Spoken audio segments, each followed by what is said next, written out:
Hi guys, today gagawa tayo ng lemon and ginger and cinnamon for burns, belly fats, and losing weight.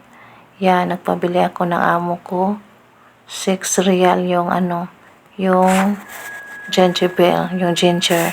Tapos yung lemon, 7 real. First, hugasan natin yung lemon at saka ginger. Yan. Slice natin ng thin slice. Okay. Yan.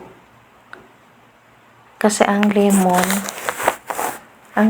ay rich in source of vitamin C and antioxidants, both of which have immunity boosting properties.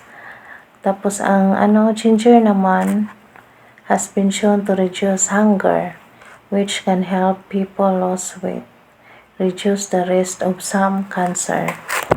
Okay? Yan. Balatan lang natin, tapos slice din natin ng thin slice. Yan. Tamang-tama yung dalawa. Dalawang lemon at saka dalawang ginger.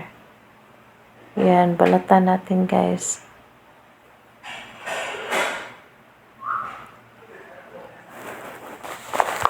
Tapos ang cinnamon stick naman is promote weight loss and high in fiber, promoting feeling fullness and can boost metabolism.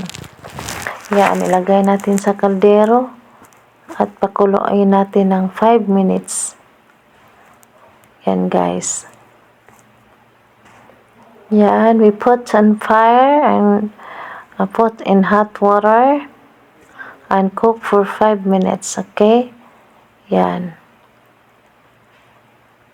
Okay, yan. Kumukulo na guys. Lagyan natin ng 3 cinnamon stick. Yan, kumukulo na siya. Lapit ng 5 minutes guys. Yan. Inumin ito sa gabi bago matulog or sa umaga. Pagkagising sa umaga, yan ang inumin nyo guys. Super effective.